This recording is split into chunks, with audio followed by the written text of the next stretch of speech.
Mes frères bien-aimés, depuis quelques jours, le langage de la liturgie est devenu rutilant, comme si la langue des peuples s'était parée de ses plus beaux atours pour tâcher de dire, de chanter le mystère qui vient vers nous. Et je ne saurais trop vous appeler à être attentifs aux tournures des phrases employées dans ces grandes célébrations. La langue des hommes bafouille toujours pour dire Dieu, et cependant l'Église trouve encore le moyen d'être parfaitement juste, étonnamment vrai pour dire et chanter celui qui est, qui était et qui vient, et c'est très fort. Quand l'Église célèbre, elle professe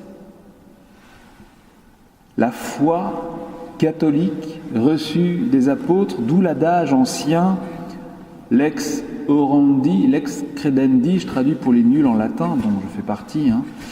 La loi de la prière est la loi de la foi. L'Église croit comme elle prie.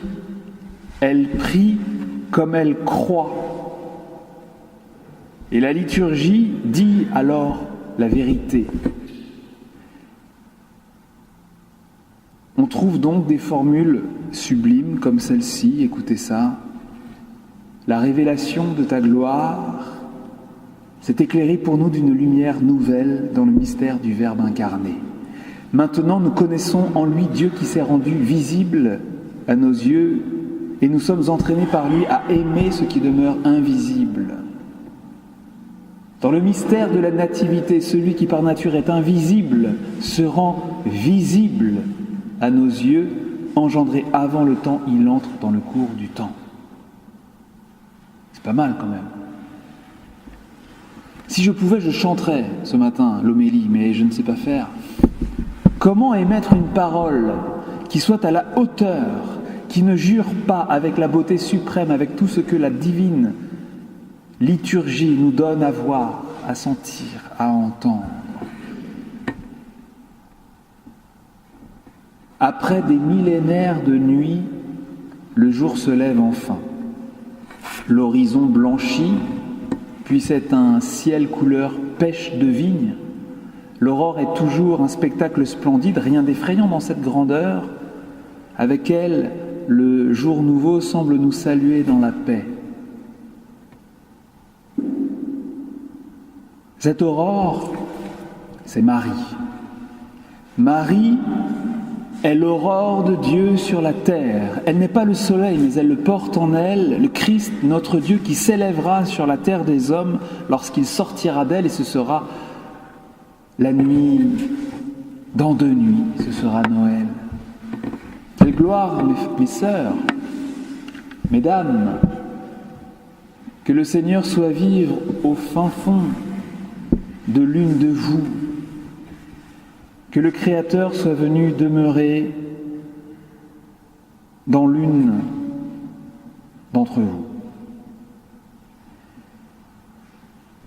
Quand Marie s'en va vers la région montagneuse, une ville de Judée qu'on appelle Aïn Karem, le soleil qu'elle couve en elle est encore minuscule, mais déjà tout puissant.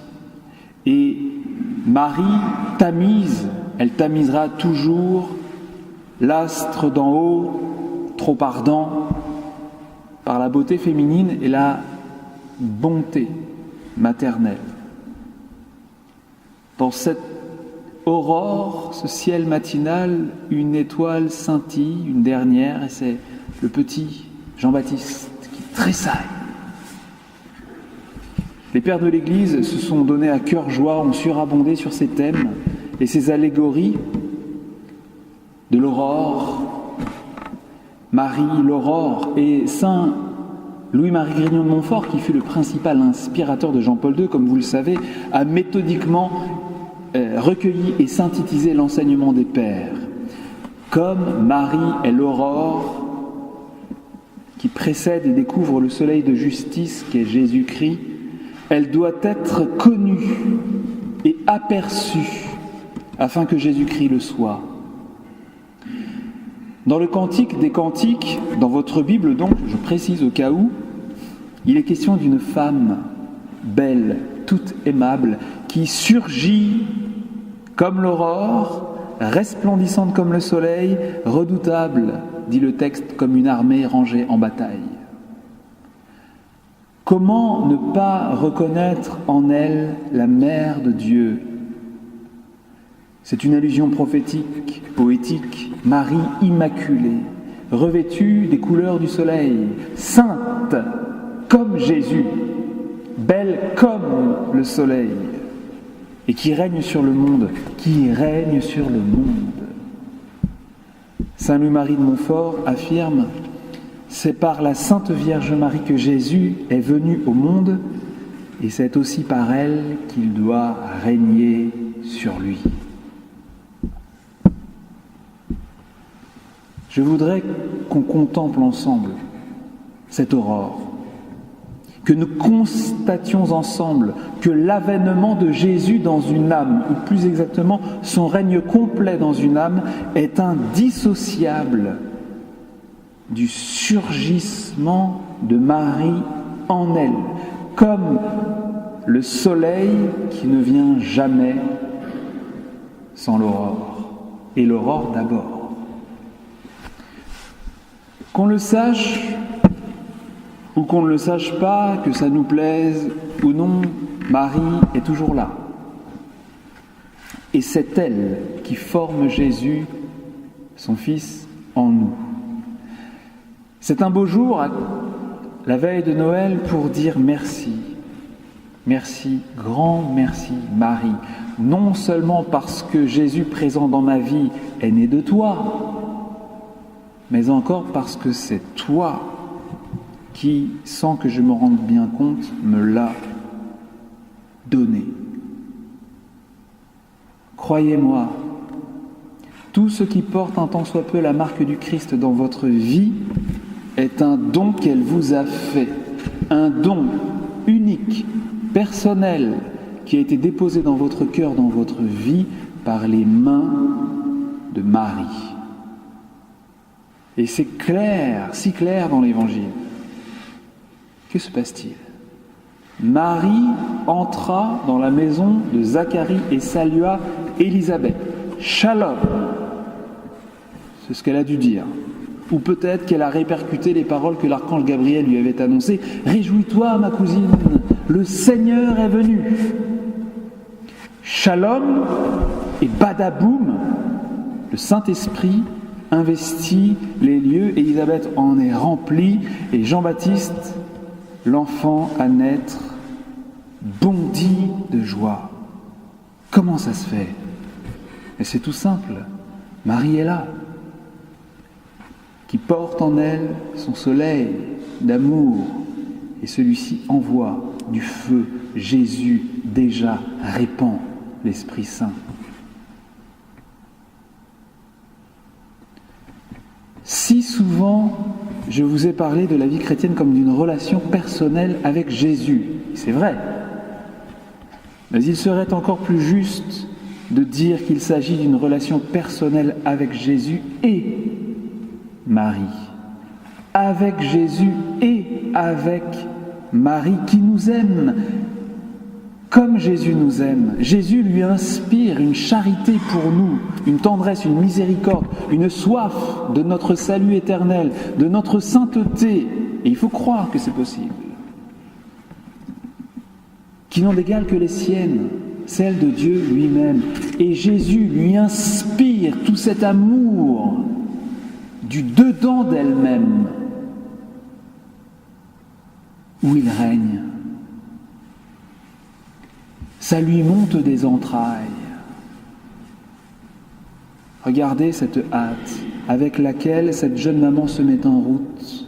Cette marche depuis la Galilée, Nazareth, où Marie vivait, jusqu'en Judée, non loin de Jérusalem, ne vous fait-elle pas penser à quelqu'un d'autre qui va et vient de Nazareth à Jérusalem, puis de Jérusalem en Galilée ? Mais si, bien sûr. Jésus, qui sillonnera Israël, qui a hâte de rejoindre chaque homme et de répandre l'Esprit sur toute chair après avoir donné sa vie pour chacun. En vérité, Jésus est vivant en Marie, et son amour a entièrement façonné sa mère. Oh, comme je voudrais que vous connaissiez bien la Sainte Vierge. Non comme une donnée du catéchisme qu'il faut savoir et admettre, mais comme une femme vivante, éternellement, divinement jeune et maternelle. Et comme je vous plaindrai, tant que ça ne sera pas le cas.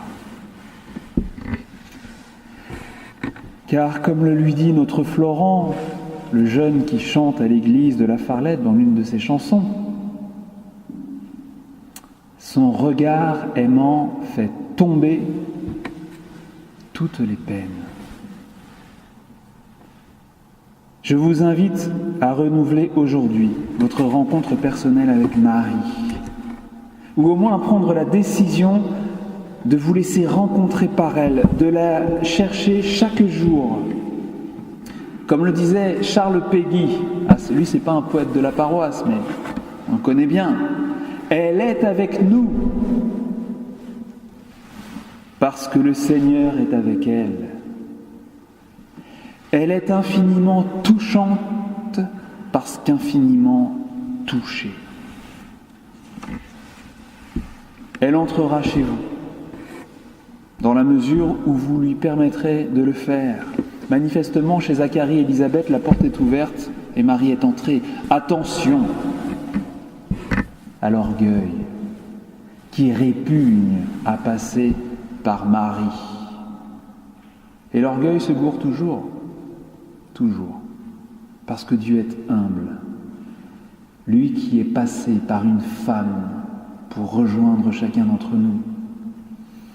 Saint Louis-Marie dit ceci, la Sainte Vierge est le moyen dont notre Seigneur s'est servi pour venir à nous. Et c'est aussi le moyen dont nous devons nous servir pour aller à lui. Que c'est simple. Simple comme bonjour. Une mère et son enfant. Voilà.